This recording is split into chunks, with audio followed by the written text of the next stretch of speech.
सपना कौशिक और आज हम बात करेंगे प्राइवेट हॉस्पिटल की मनमानियों के बारे में, जिसे हम सभी ने कभी ना कभी जरूर फेस किया है।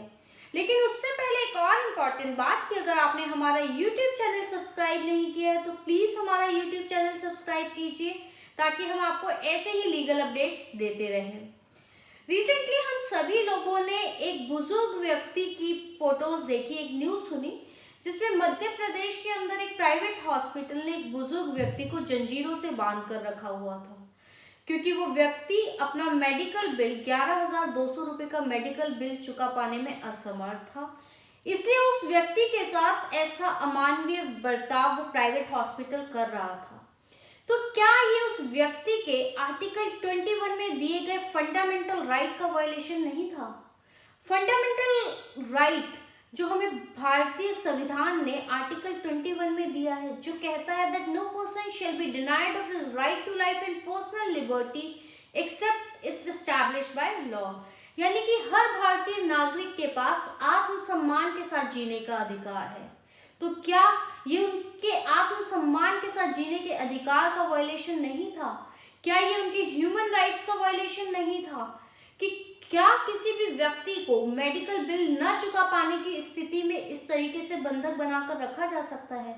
क्या कोई हॉस्पिटल किसी व्यक्ति को मेडिकल बिल न चुका पाने की स्थिति में उस व्यक्ति की डेथ बॉडी उसके परिवार वालों को देने से मना कोई हॉस्पिटल कर सकता है? सुप्रीम कोर्ट ने अपने बहुत सारे जजमेंट्स में ऐसा कहा है कि हर हॉस्पिटल को, हर प्राइवेट हॉस्पिटल को अपना मेडिकल बिल रिकवर करने की, यानी कि अपना बकाया बिल वसूलने का अधिकार है।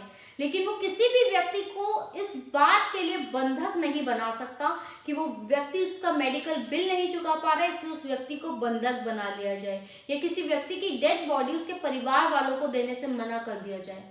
अगर ऐसा होता है तो इसे इंडियन पीनल कोड के सेक्शन 340 के अंदर इसे रॉन्गफुल कन्फाइनमेंट का केस माना जाएगा, इसे अपराध माना जाएगा। और कोई भी व्यक्ति अगर ऐसा करता है, अगर कोई भी हॉस्पिटल किसी व्यक्ति को इस तरीके से बंधक बनाता है तो इसे संज्ञेय यानी कि कॉग्निजेबल ऑफेंस माना जाता है सेक्शन 340 ऑफ इंडियन पीनल कोड के अंदर, और उसको सेक्शन 342, 343, 344 और 345 के अंदर सजा हो सकती है। अगर किसी भी व्यक्ति को 3 दिन तक बंधक बनाकर रखा जाता है तो उस केस में 1 साल तक की सजा और फाइन लगाया जा सकता है। अगर 3 दिन से ज्यादा और 10 दिन तक के लिए किसी व्यक्ति को इस तरीके से बंधक बनाया जाता है तो 2 साल की सजा और फाइन लगाया जा सकता है। और अगर ये कन्फाइनमेंट 10 दिन से ज्यादा के लिए है तो किसी व्यक्ति को 3 साल तक की सजा हो सकती है और उसके ऊपर जुर्माना भी लगाया जा सकता है।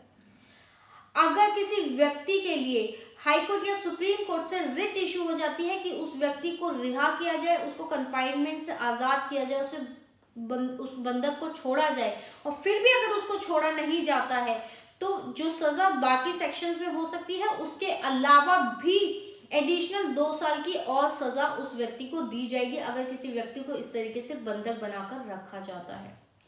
तो किसी भी प्राइवेट हॉस्पिटल के पास ये अधिकार नहीं है कि अगर कोई व्यक्ति उनका मेडिकल बिल नहीं चुका पा रहा है तो उसे रॉन्गफुली कन्फाइन किया जाए, उसे ऐसे बंधक बनाकर रखा जाए, या उसकी किसी भी व्यक्ति की डेड बॉडी उसके परिवार वालों को देने से मना कर दे।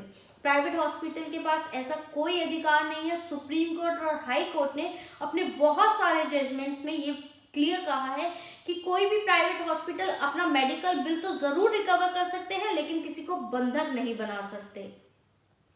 इंडियन कॉन्स्टिट्यूशन ने आर्टिकल 39E, आर्टिकल 41, आर्टिकल 43 में ये कहा है कि हर भारतीय नागरिक को स्वास्थ्य सुविधाएं उनका बेसिक राइट है, उनका फंडामेंटल राइट है, और ये राज्य सरकार की जिम्मेदारी है, राज्य सरकार का सब्जेक्ट है कि वो स्वास्थ्य सुविधाएं अपने नागरिकों को प्रदान करें। स्वास्थ्य सुविधा उपलब्ध करवाना स्टेट की जिम्मेदारी है। लेकिन हमारे देश में 1.28% ऑफ जीडीपी स्वास्थ्य सुविधाओं में इन्वेस्ट किया जाता है।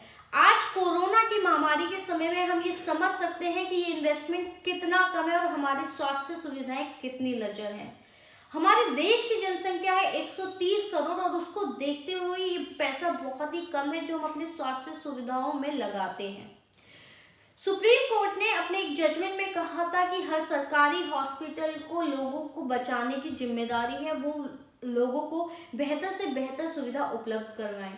लेकिन जब हम अपने सरकारी हॉस्पिटल में इन्वेस्ट ही नहीं करेंगे तो वो कैसे स्वास्थ्य सुविधाएं किसी को प्रदान कर सकते हैं। और इसीलिए बहुत सारे लोगों को प्राइवेट हॉस्पिटल्स के पास जाना पड़ता है और प्राइवेट हॉस्पिटल्स मनमानी करते हुए बहुत बड़ा लंबा चौड़ा बिल बनाकर दे देते हैं।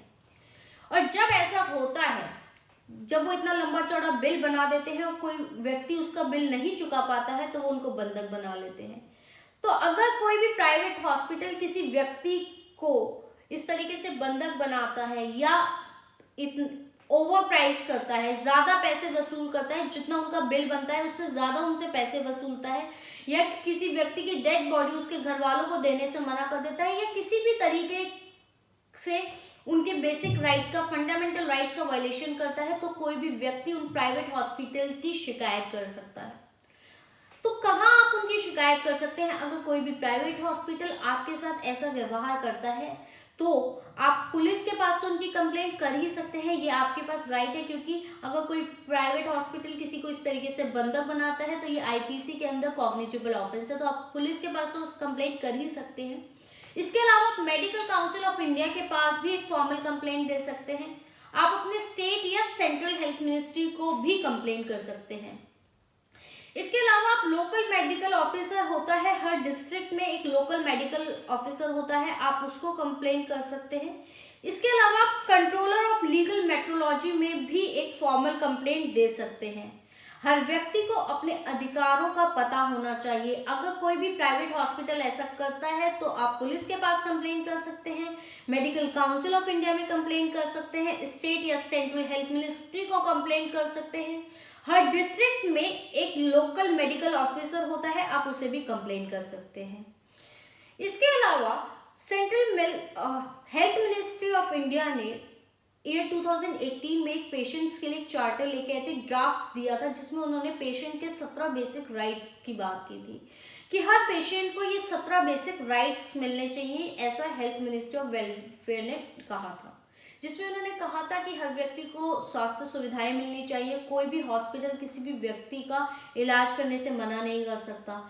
अगर कोई व्यक्ति किसी प्राइवेट हॉस्पिटल का बिल नहीं भी चुका पा रहा है तो भी उनको डिस्चार्ज करना होगा। कोई भी किसी व्यक्ति को सिर्फ इस बेसिस पर बंधक नहीं बना सकता। उनके केयर टेकर को किसी भी व्यक्ति की अगर डेथ हो जाती है तो उसकी डेड बॉडी उनके केयर टेकर को, उनके फैमिली मेंबर्स को देनी होगी, सिर्फ इस बात पर कि कोई व्यक्ति मेडिकल बिल नहीं चुका पा रहा है, उसकी डेड बॉडी को आप कन्फाइन नहीं कर सकते, किसी व्यक्ति को कन्फाइन नहीं कर सकते। किसी व्यक्ति को क्या बीमारी हुई है उसकी रेलिवेंट इन्फॉर्मेशन भी उस व्यक्ति को या उसके परिवार वालों को देनी होगी। तो ऐसे कुछ 17 बेसिक राइट्स थे जो ministry of health and welfare ने अपने चार्टर में कहे थे। हालांकि ये बात और है कि अभी तक इसको अडॉप्ट नहीं किया गया है। तो राज्य सरकारों को अपने राज्यों के लिए ऐसे कानून बनाने चाहिए कि प्राइवेट हॉस्पिटल्स की मनमानी पर रोक लगा सके, वो इस तरीके से लोगों से ओवर चार्जिंग ना कर पाए। क्योंकि कोरोना के मामले में भी हम देख रहे हैं, आज जब पूरा देश कोरोना जैसी महामारी से जूझ रहा है तो हम देख रहे हैं कि प्राइवेट हॉस्पिटल इस समय भी लोगों से कितने लंबे चौड़े बिल वसूल कर रहे हैं, और कोई व्यक्ति जब नहीं बिल पे कर पाता है तो उन्हें इस तरीके से बंधक बना लिया जाता है। और अगर किसी के साथ ऐसा होता है तो कहाँ कंप्लेंट करनी है हम आपको इस वीडियो में बता चुके हैं। आपको ये वीडियो कैसा लगा और आप किन और मुद्दों पर वीडियोस चाहते हैं प्लीज कमेंट सेक्शन में बताएं।